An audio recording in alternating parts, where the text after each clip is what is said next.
নমস্কার, আমি গুরুজি উত্তম শাস্ত্রী বলছি। প্রত্যেককে আমার আন্তরিক প্রীতি অভিনন্দন আরও একবার নতুন করে। তা বন্ধু, আজকে আমি একটা প্রোগ্রাম করছি, যে প্রোগ্রামটা তাৎপর্য এবং গুরুত্বপূর্ণ। আমি করছি কেন, এই কারণে আমাকে অনেকেই কমেন্ট করছে যে গুরুজি আপনার মুখে একটু শুনতে চাই। এই আমরা সাধারণত কচ্ছপের আংটি ধারণ করি কেন, বা কচ্ছপের আংটি কোন রাশির পক্ষে পরাটা উপযুক্ত বলে আমি মনে করি, বা কোন রাশির পক্ষে পরাটা ভালো না। তা এই কচ্ছপের আংটি পরলে আপনার জীবনে কতটা মঙ্গল, কতটা সুখ, কতটা শান্তি, কতটা সৌভাগ্য, তার একটা বিবরণ আপনাদের সম্পর্কে তুলে ধরছি। প্রোগ্রামটা 10 মিনিট দেখুন, দেখে আমাকে কমেন্ট করবেন। যদি কেউ বুঝতে অসুবিধা হয় অবশ্যই ফোন নাম্বারে ফোন করবেন, আমি যথারীতি আপনাদের জন্য বুঝিয়ে দেবো। তা প্রত্যেককে আমাকে কমেন্ট করছে, আমি সারা নানান দিকে ব্যস্ত থাকি, চেম্বার নিয়ে ব্যস্ত থাকি, পুজো পাঠ নিয়ে ব্যস্ত থাকি, সবারই কমেন্টে আমি উত্তর দিতে পারি না, তবু চেষ্টা করি দিনের শেষে একটু উত্তর দেওয়া। যাক, প্রথমেই বলি এই কচ্ছপের আংটি পরলে কি হয়, বা কচ্ছপের আংটি পরার নিয়মটা কি, কোন কোন রাশির কচ্ছপের আংটি পরবেন না। আমি যে রাশিটা বলছি যে এই রাশি পড়বেন না, আমাকে হয়তো পরে কমেন্ট করে, আমি তো পড়ে নিয়েছি, আমার তো কোনো অসুবিধা হয় না। দেখুন, এটা কচ্ছপের পড়েই যে আপনার ভালো হয়েছে তা না, আপনার আরও কিছু গ্রহজনিত নিশ্চয়ই ভালো আছে। হয়তো আপনার জুপিটার বৃহস্পতি ভালো আছে, বুধ ভালো আছে, চন্দ্র গ্রহ ভালো আছে, রবি গ্রহ ভালো আছে, মঙ্গল গ্রহ ভালো আছে, তার জন্য হয়তো ভালো হয়েছে। কিন্তু ভুলেও যাদের এই 4টে রাশি, তারা কিন্তু কচ্ছপের আংটি পরবেন না, তারা কিন্তু বিপদ আসবে, বা আপনার মানসিক আরও ক্ষয়ক্ষতি হবে, অর্থ অপচয় হবে, অর্থ বেরিয়ে যাবে। তা চলুন, কোন 4টে রাশি পড়বেন না। প্রথমেই বলি, এই 4টে রাশি অর্থাৎ যাদের মেষ রাশি, যাদের মেষ রাশি, যাদের কন্যা রাশি, যাদের বৃশ্চিক রাশি, যাদের মীন রাশি, কি বললাম, যাদের মেষ রাশি, যাদের বৃশ্চিক রাশি, যাদের কন্যা রাশি এবং যাদের মীন রাশি, বৃশ্চিক রাশি, কন্যা রাশি, মেষ রাশি, এই 4টে কচ্ছপের আংটি ভুলেও পরবেন না। যাদের কাশ্যপ গোত্র, দেখুন প্রত্যেকে একটা নাম, গোত্র, রাশি, লগ্ন থাকে। যাদের কাশ্যপ গোত্র, তাদের বলবো আপনারা কচ্ছপের আংটি পরবেন না। হয়তো তৎক্ষণাৎ ভিডিওটা করার পরে আপনারা রিপ্লাই করবেন, আমার তো কাশ্যপ গোত্র, আমি তো পড়েছি, তাহলে আমার তো কোনো অসুবিধা হয় না। ভুল করছেন। আপনার আরও কিছু গ্রহ ভালো থাকার জন্যই কিন্তু ভালো হয়েছে, কিন্তু কচ্ছপের আংটি পরে আপনার কিছু ভালো হয়নি। আমি একজনের বাড়িতে একটা আমন্ত্রিত গিয়েছিলাম, আমাকে নিমন্ত্রণ করে গিয়েছিলাম, তার সাথে একটু কথা বলছিলাম। তা কচ্ছপ পড়েছে, কিন্তু কচ্ছপের ধারণটা ঠিকভাবে করেনি। দেখুন, কচ্ছপ পড়ার কিন্তু একটা নিয়ম আছে। কচ্ছপ পড়ার নিয়ম আছে শুক্রবার দিন। এবারে বলবেন যে বৃহস্পতিবার, না, বৃহস্পতিবার লক্ষ্মী, মা লক্ষ্মী নারায়ণের পুজো নিয়ে ব্যস্ত থাকে, আর শুক্রবারটা আমরা নরনারায়ণের পুজো বলে থাকি। শুক্রবারটা কী দিন বলে থাকি? নরনারায়ণের দিন বলে থাকি।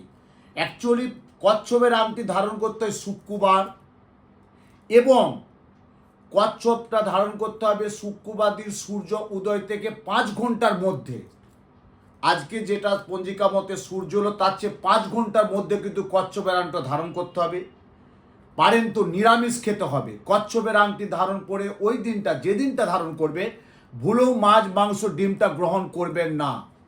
আপনার বাড়িতে লক্ষ্মীনারায়ণের মন্দিরে বা যে কোনো ঠাকুরের মন্দিরে গিয়ে নাম গোত্র দিয়ে কচ্ছপের আংটিটা ধারণ করতে হয়। পুরুষদের জন্য তর্জনী আঙুল, আর যারা গৃহবধূ তাদের জন্য বাঁ হাতে তর্জনী। কিন্তু যারা ওয়ার্ক রুম জব করছেন, যারা সার্ভিস করছেন, যারা ওয়ার্ক সাথে যুক্ত, কর্ম মানে চাকরির সাথে যুক্ত, তাদের জন্য বলবো তাদের কিন্তু ডান হাতে।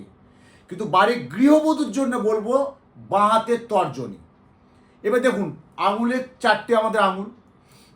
এবারে কচ্ছপে আঙুলের যে কচ্ছপটা আপনি পরবেন, কিভাবে ধারণ করবেন, কোন আঙুলে পরবেন, একটু আমি আপনাদের সামনে তুলে ধরছি। এই যে তর্জনী আঙুলটা, এই যে তর্জনী আঙুলটা, এইটাকে আমরা বলে থাকি কি জলতত্ত্ব। জলতত্ত্ব তর্জনীটাকে আমরা আঙুলটাকে কি বলে থাকি? জলতত্ত্ব। মধ্যমা আঙুলটাকে আমরা কি বলে থাকি? পৃথিবী তত্ত্ব। পৃথিবী তত্ত্ব। অনামিকার আঙুলটাকে আমরা কি বলে থাকি? অগ্নিতত্ত্ব। অগ্নিতত্ত্ব। আর কনিষ্ঠাকের আঙুলটাকে আমরা কি বলে থাকি? আকাশ তত্ত্ব। তাহলে কচ্ছপ কোথা থাকে? নিশ্চয়ই আকাশে না। কচ্ছপ কোথা থাকে? নিশ্চয়ই অগ্নিতে না। তাহলে কচ্ছপ কোথা থাকে? হ্যাঁ, পৃথিবী তত্ত্ব, অর্থাৎ মধ্যমায় পড়তেই পারে, কিন্তু না, আমি বলবো কচ্ছপ পড়বেন জলতত্ত্ব, মানে তর্জনীটাকে বলছি জলতত্ত্ব। দেখুন, আমি নতুন করে একটা ভিডিও আপনার সামনে আমি অনেক করে আমি প্রোগ্রামটা আপনার সাথে তুলে ধরছি, কিন্তু আমি এখনো বলছি ভুল করো এই 4টে রাশি পড়বেন না। মেষ রাশি, কন্যা রাশি, বৃশ্চিক রাশি, মীন রাশি, এই 4টে যাদের রাশি তারা কচ্ছপের আংটি ধারণ করবেন না। এবারে কচ্ছপের আংটিটা কোন ধাতু দিয়ে পড়বে? কচ্ছপের আংটি পিওর চাঁদি রূপো, পিওর একদম। দোকানে যাবেন যে পিওর চাঁদি রূপোর একদম, যদি পারতে পারেন ভালো। এবারে যদি কেউ রূপো নাও পড়তে পারে, একটা শ্রেণীর হাতে হয়তো মানুষের পয়সা আছে, কেউ গোল্ড দিয়ে পড়তেই পারেন, খুব ভালো।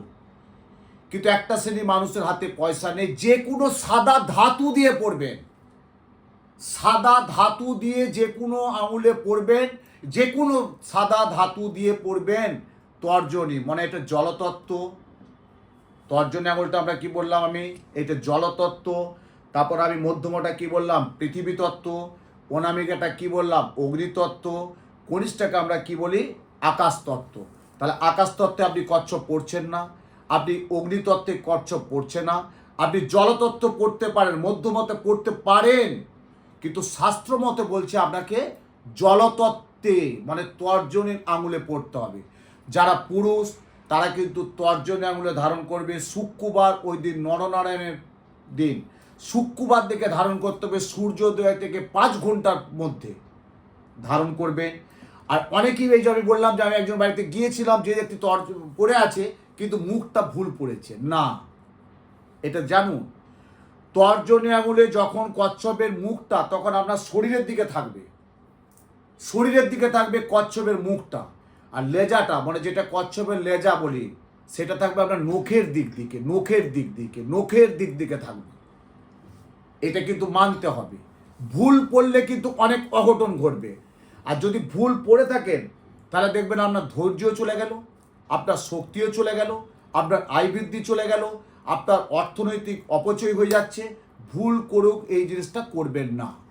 একজন দক্ষ অভিজ্ঞ জ্যোতিষীর পরামর্শ নিয়ে কচ্ছপের আংটি পরতে পারেন, কিন্তু কচ্ছপের আংটি পরার একটাই নিয়ম আছে। এখানে কোনো যে আমরা আংটি দিই, কবচ দিই, মাদুলি দিই, আমি যে নিরামিষ খাবেন এই দিনটা, কচ্ছপের কিচ্ছু ব্যাপার নেই। আপনি অসুস্থবারে যেতে পারেন, আপনি শবদাহ করতে যেতে পারেন, কিন্তু ভুলেও আপনাকে কচ্ছপের মাংস কিন্তু জীবনের মতো ত্যাগ করতে হবে।